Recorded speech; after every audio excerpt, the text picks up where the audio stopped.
This is one of the easier videos to make. Adventure Island UK down in Southend is home to some brilliant rides and attractions, a host of top thrill rides, and it's a place I love visiting as the people are so friendly. But which rides would I keep and which ones would I ditch? Well, I say it's an easy video because I think they make some really smart investments down in Adventure Island. And that's going to show. That's going to show in this one on what we keep and what we ditch. Now, we haven't been down to the park to see the new extreme ride, but I love a good extreme ride. I'm pleased the park have got one. Definitely one I would keep.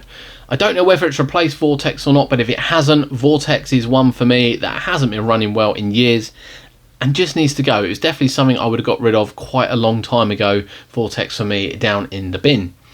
The other new attraction of recent time is Axis. And unless you visited the park, it's very hard to describe just how big this ride is. It is huge, absolutely huge. Took the park away as well from your standard sort of 1 metre, 1.2 metre. This one really does push the boundaries on what the park has and is definitely one I'd be keeping. Off for a refurb at the moment, Dragon's Claw was a cracking ride. I love that type of ride. Very similar to sort of a superstar ride, a Move It sort of ride. I think works really well, and you don't see very many of that particular type around. They have a wave swinger in the Archelon. Again, real family entertainment and is one I would keep at the park. Now, there's only other one thrill ride or thrillish family ride which I would get rid of, and that is the Skydrop. I have to say the Skydrop's not been running very well for a few years. And I don't know, I prefer a drop tower rather than a Skydrop type of ride, something that's going to add a little bit of a punch, which the Skydrops don't have and the drop towers do. For me, the space is already there. It'd actually probably be smaller to get a drop tower. I'd be focusing more and I would be getting a drop tower. So for me, that's going to be ditched. Now, out of all the roller coasters at the park, they are put in and sort of crammed in really well. It works so well for the park. Rides like Green Scream, that's the ride you sort of look above you and go, oh, look at that, I want to go on that ride. And of course, Rage, a real highlight for the park, the Gerstlauer Eurofighter ride. Oh, I love it. Really short, really snappy, does exactly what you want it to do.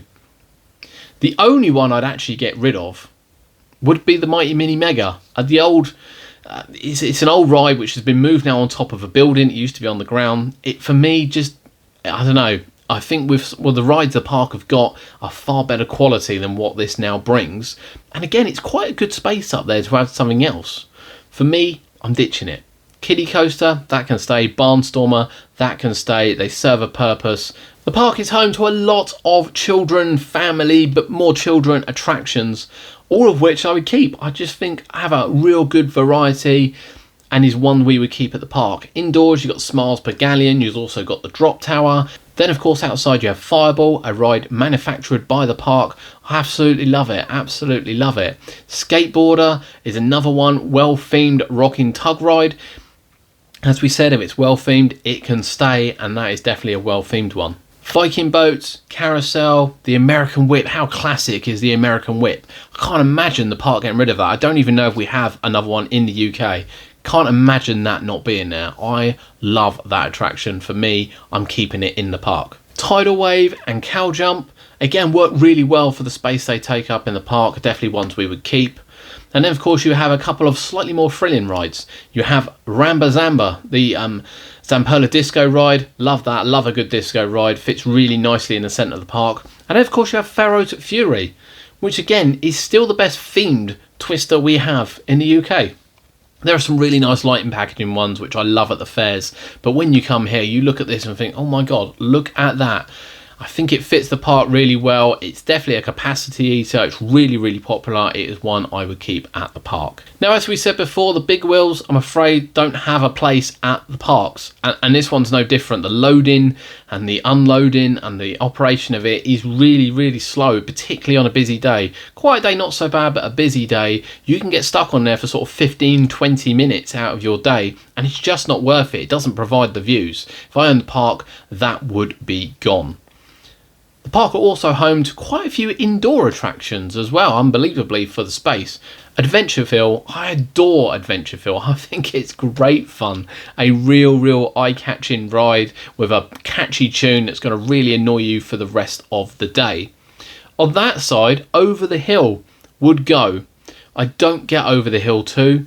I don't understand it. It's not a ghost train. It's not a lot of fun. You know, compared to the original, I don't get it. For me, the space could be utilised for something else and I would be getting rid of Over the Hill. We have one big ride left in Time Machine. Needless to say, I'm keeping this at the park. I'm keeping this at the park and I'm selling it to every other park as well, or fair circuit that wants a thrill ride. This thing is on another level and would be pride place at my park. And again, I'll be shocked if this doesn't make my top 40. So what would you do? If you owned Adventure Island, space is certainly limited. They are brilliant at packing in rides and attractions and making use of every single inch that they have. No doubt about it. There aren't many rides I would get rid of from Adventure Island. I think the park do a fantastic job at fitting in rides and attractions there, and I love visiting there. It is brilliant. But what would you get rid of? If you owned Adventure Island down in Southend, which rides would you keep? Which rides wouldn't you keep?